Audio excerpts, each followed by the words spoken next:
Indonesia के घने जंगलों में ब्लड ऑर्किड नाम का एक ऐसा फूल साइंटिस्टों के हाथ लगा होता है जिसकी मदद से ये लोग इंसानों की उम्र बढ़ा सकते हैं, मगर उस फूल तक पहुंचने का रास्ता इतना आसान नहीं होता है। दरअसल सन 1892 में ही हाउटन नाम के आदमी ने इसकी खोज की थी।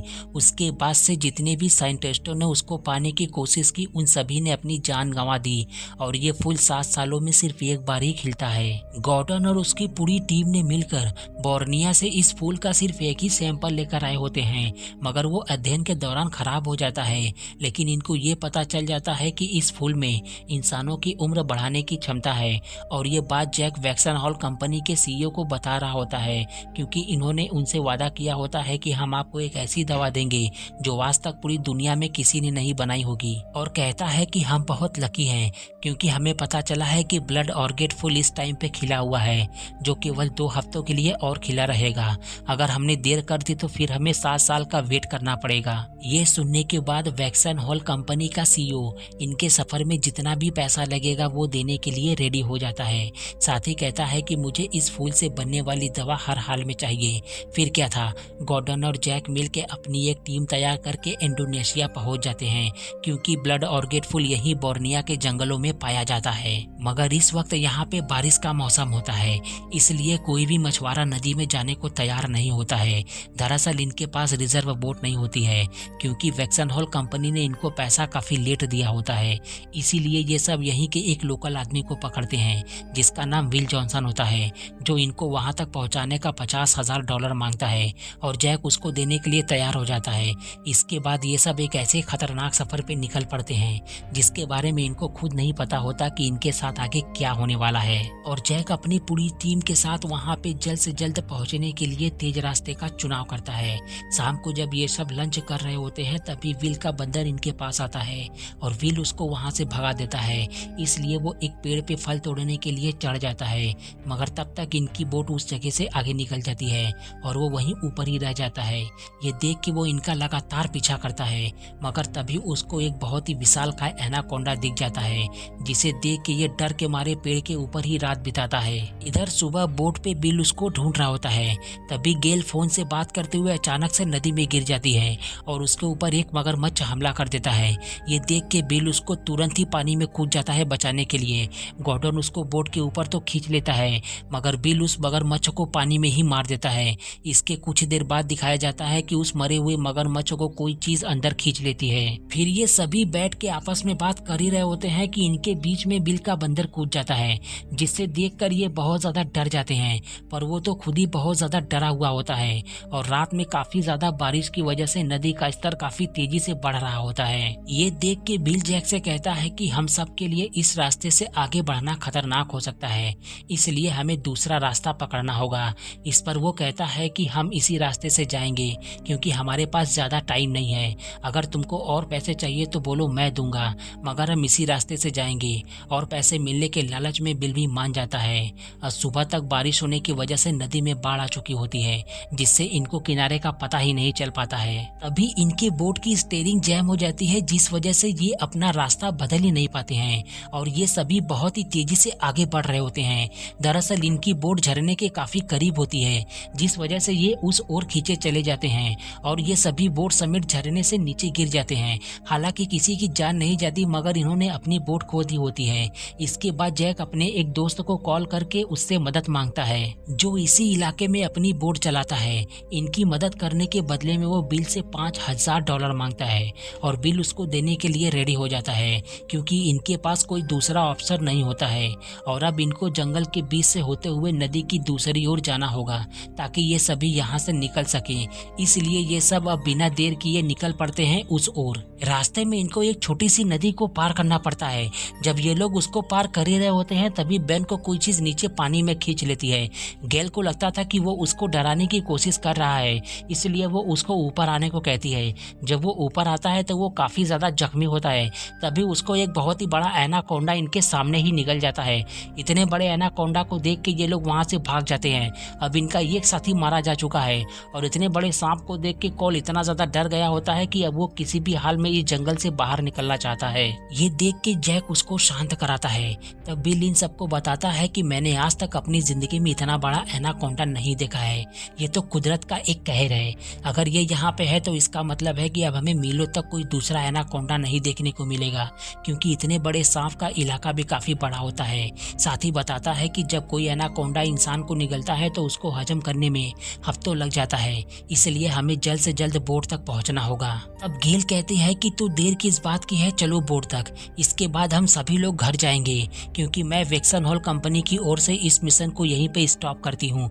ये सुनने के बाद जैक उसको समझाने की कोशिश करता है। तब सैम कहती है कि पहले हम लोग बोट तक पहुंच जाएं, इसके बाद मिलकर सोचेंगे कि आगे क्या करना है। इन लोगों की बातें सुन के बिल भी जैक से कहता है कि जब हम बोट पे पहुंच जाएंगे तो ये सफर खत्म ही समझो, क्योंकि अब मैं और किसी को मरते हुए नहीं देखना चाहता, समझे तुम। ये सुन के जैक उससे कहता है कि हमारे बीच में सौदा हुआ था और तुमने कहा था कि तुम हमें फूल तक लेके जाओगे। इस पर बिल कहता है कि सौदा गया भाड़ में, और अब मेरा मकसद है कि मैं तुम लोगों को इस जंगल से बाहर निकालूं। इसके बाद ये सब वहाँ से आगे बढ़ जाते हैं और रास्ते में कॉल के पीठ पे बहुत सारे खून चूसने वाले कीड़े चिपक गए होते हैं, जिसे बिल देखकर अब निकालना शुरू कर देता है।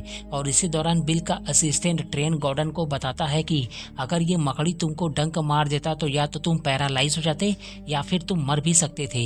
ये सुनने के बाद जैक उसको एक डिब्बे में भर के अपने बैग में रखते हुए कहता है कि तुमने शून्य करने की दवाई की खोज की है मेरे दोस्त। दूसरी ओर बिल का दोस्त लिविंगस्टन इन्हीं की ओर आ रहा होता है। तभी उसके ऊपर एक एनाकोंडा हमला करके उसको वहीं पे मार देता है। साथ ही उसके बोट का एक्सीडेंट हो जाता है, जिससे वो ब्लास्ट हो जाता है। इधर इनको उस धमाके की आवाज सुनाई दे जाती है, जिसके बाद ये सब अब उसी ओर जाना शुरू कर देते हैं और वहाँ पे पहुँच के इनको सिर्फ बोट का मलबा ही मिलता है और लिविंगस्टन का कुछ भी अता पता नहीं चलता कि वो कहाँ पे है। इनको लगता था कि उसने नशे में बोट का एक्सीडेंट करा दिया है, इसीलिए ये लोग अब मिल के उस मलबे को ढूंढना शुरू कर देते हैं ताकि इनको फोन मिल जाए जिससे ये मदद बुला सकें। मगर इनको वहाँ पे कुछ भी नहीं मिलता है। तब ट्रेन बताता है कि हमें यहाँ से कुछ ही दूरी पे कबीले वाले मिलेंगे, जिससे हम मदद ले सकते हैं यहाँ से बाहर निकलने के लिए, इसलिए मेरे साथ आओ। रास्ते में इनको बैन की लाश मिलती है, जिसे देख के बिल बताता है कि एनाकोंडा ने इसको वॉमिट करके बाहर निकाल दिया है, और वो ऐसा तब करते हैं जब उनको अपने आसपास खतरा महसूस होता है, इसलिए हमें एक साथ आगे बढ़ना होगा। और कुछ देर बाद ये लोग उस कबीले में पहुंच जाते हैं जहां पे इनको एक भी इंसान नहीं दिखाई देता है, सिवाय मरे हुए एक एनाकोंडा के, जिसने पहले से ही एक आदमी को निगला होता है। और इन्होंने जितने बड़े एनाकोंडा को देखा था ये उससे भी बड़ा होता है, जिसे देख के इनको इतना तो समझ में आ जाता है कि यहाँ पे एक नहीं बल्कि कई सारे एनाकोंडा मौजूद हैं। और तभी ट्रेन बताता है कि कबीले वाले अपनी नाव लेके यहाँ से चले गए। ये देख के बिल कहता है कि अगर हमें यहाँ से बाहर निकलना है तो खुद ही एक राफ्ट बनानी होगी, जिसमें तुम सब मेरी मदद करोगे, नहीं तो हम लोग यहीं पे फंस के रह जाएंगे और सभी लोग मारे जाएंगे। इसके बाद ये सब मिलके एक बड़ी सी राफ्ट को तैयार करते हैं। तभी जैक को वहीं पर ब्लड ऑर्गेन फूल का पेंटिंग दिख जाता है, जिसे देखकर अब उसको इतना तो समझ में आ जाता है कि ये लोग फूल के काफी करीब हैं और वो फूल इनके आसपास ही मौजूद हैं। तब वो सैम और गॉर्डन से कहता है कि हम लोग मंजिल के काफी करीब हैं, इसलिए हमें ज्यादा देर नहीं करनी चाहिए। मगर उसकी कोई भी बात सुनना नहीं चाहता है, क्योंकि अब ये सब यहाँ से निकलने की तैयारी कर रहे होते हैं। पर जैक उनसे कहता है कि मंजिल के इतने करीब आके वापस लौट जाना बेवकूफी कहलाएगी। इसके बाद जब गॉर्डन उसके बैग को चेक करता है तो जैक के बैग में उसको सैटेलाइट फोन के साथ एक गन भी मिलता है, और ये बात जैक ने इनसे छिपाई होती है। दरअसल उसको ये सैटेलाइट फोन और गन उसको तब मिला होता है जब ये लोग उस मलबे में अपने काम की चीजें तलाश रहे होते हैं, और अब ये बात गॉर्डन को पता हो चुकी होती है। तभी उसके पास जैक आ जाता है। तब गॉर्डन उससे कहता है कि जब तुमको सैटेलाइट फोन मिला था तो तुमने हमें बताया क्यों नहीं। इस पर वो कहता है कि अगर मैंने ये बात बता दिया होता तो अब तक हम लोगों का सफर खत्म हो चुका होता, जो मैं नहीं चाहता हूँ। ये कहकर वो उसके ऊपर वही मकड़ी छोड़ देता है जिसको इन्होंने जंगल से पकड़ा हुआ था, और उसके डंक मारते ही गॉर्डन पैरालाइज हो जाता है और उसके पास से जैक सबके पास बाहर चला आता है। तब सैम उससे पूछते हैं कि तुम्हारे साथ गॉर्डन नहीं आया। इस पर वो कहता है कि वो अभी रेस्ट कर रहा है, कुछ देर में आ जाएगा। पर सैम को उसके ऊपर शक होता है, इसलिए वो खुद चेक करने के के लिए जाती है और उसको वहाँ पे गॉर्डन के हाथ पे वही मकड़ी काटने का निशान उसको दिख जाता है। फिर वो जैक के पास आके पूछती है कि तुमने उसके साथ क्या किया। तभी गॉर्डन को एक एनाकोंडा अंदर ही निगल जाता है और उसकी आवाज सुन के ये लोग उसके पास भागते हैं। उसका फायदा उठा के जैक इस राफ्ट को लेके यहाँ से निकल जाता है। उधर ये लोग गॉर्डन को नहीं बचा पाते हैं, इसीलिए ये लोग उस घर को जलाने के बाद वापस आके देखते हैं तो जैक उस राफ्ट को लेके निकल चुका होता है। तब सैम कहती है कि हमारे पास कोई दूसरा ऑप्शन नहीं है, अगर हमें जिंदा रहना है तो इस राफ्ट को इससे छीनना होगा ताकि हम यहाँ से निकल सके। इसलिए अब जंगल के रास्ते जैक का ये लोग पीछा करना शुरू कर देते हैं, मगर उस दौरान ये सभी के सभी एक सुरंग में गिर जाते हैं और उससे बाहर निकलने के चक्कर में इनका एक साथी एनाकोंडा का निवाला बन जाता है और दूसरा एनाकोंडा इनके पीछे लग जाता है और उस सुरंग से बाहर निकलने के साथ ही सैम उस एनाकोंडा का सर धड़ से अलग कर देती है क्योंकि वो इनके पीछे लगा होता है। तभी एक तीसरा एनाकोंडा कॉल के ऊपर हमला करके उसको अपने साथ लेके चला जाता है और ये देख के बिल बिना देर किए उसके पीछे लग जाता है और जब वो उसको खाने ही वाला होता है तभी बिल उसके हेड पे एक चाकू दे मारता है जिससे उस एनाकोंडा की ऑन द स्पॉट मौत हो जाती है और ये लोग कॉल को वहाँ पे बचा लेते हैं। दूसरी ओर जैक अब उस जगह पे पहुंच चुका होता है जहाँ पे ढेर सारा ब्लड ऑर्किड फूल खिला होता है और उसको देख के ये बहुत ही ज्यादा खुश हो जाता है, मानो जैसे इसके हाथ बहुत सारा खजाना लग गया हो। तभी ये लोग भी वहाँ पे पहुंच जाते हैं। तब सैम कहते हैं कि वो हमें देखे इससे पहले ही हम राफ्ट को लेके यहाँ से निकल जाते हैं, मगर जैक को उनका यहाँ होने का आभास हो जाता है, इसलिए वो इन चारों को गन पॉइंट पे लेने के साथ ही वो बिल को शूट कर देता है। इसके बाद वो सैम को बैग देके कहता है कि अगर वो फूल तुम मेरे लिए नहीं लेकर आओगी तो मैं इन सबको मार दूंगा। उनकी जान बचाने के लिए सैम उस बैग को लेके उस फूल को तोड़ने के लिए चली जाती है। तब दिखाया जाता है कि नीचे बहुत सारे एनाकोंडा एक साथ मिलन कर रहे होते हैं, पर सैम उस फूल को तोड़ के जब वापस आ रही होती है तभी उसका पैर अटक जाता है। ये देख के जैक उसको बैग अपनी ओर फेंकने के लिए कहता है और उस बैग को फेंकने के चक्कर में सैम नीचे लटक जाती है वहां से, मगर अब बैग जैक के पास पहुंच चुका होता है। तभी बिल उसको एक पंच दे मारता है जिससे वो बैग नीचे जाके उन सारे एनाकोंडा के पास गिरता है। साथ ही अब वो मकड़ी भी आजाद हो चुकी होती है जिसने बॉर्डन को पैरालाइज किया था और वो बिल को छोड़ के उस बैग को लेने के लिए नीचे चला जाता है। जब वो उसको लेके ऊपर आ ही रहा होता है तभी उसके हाथ में वही मकड़ी डंक मार देती है, जिसके बाद वो भी अब पैरालाइज हो जाता है और वो उन सभी एनाकोंडा के बीच में जाके गिरता है।